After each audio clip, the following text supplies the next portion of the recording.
सातो बहिनी के चैत कुआर महिनवा भावेला। सातो बहिनी के चैत कुआर महिनवा भावेला। मोरी मैया के चैत कुआर महिनवा भावेला। 9 दिन चैतवा में 9 दिन कुआर हो। 9 दिन चैतवा में 9 दिन कुआर हो। गम गम गम के लामाई के दुआर हो। गम गम गम के लामाई के दुआर हो। अरे नवरात्र भिड़िया पार महिनवा भावेला। अरे नवरात्र भिड़िया पार महिनवा भावेला। सातो बहिनी के चैत कुआर महिनवा भावेला।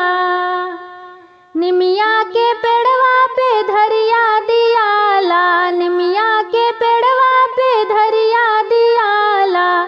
झूम झूम पचरा कीर्तन गवाला। झूम झूम पचरा कीर्तन गवाला।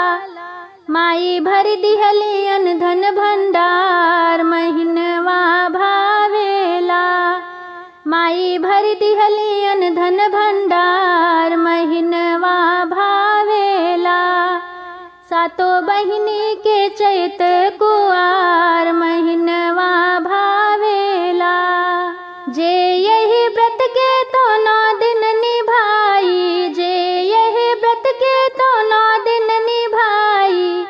सुनी गोदिया में लालन खिलाई। सुनी गोदिया में लालन खिलाई।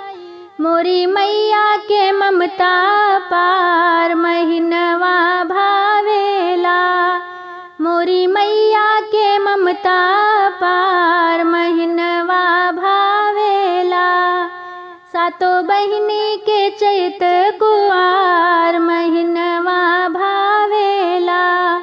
मोरी मैया के चैत कुआर महिनवा भावेला। नव दुर्गा के चैत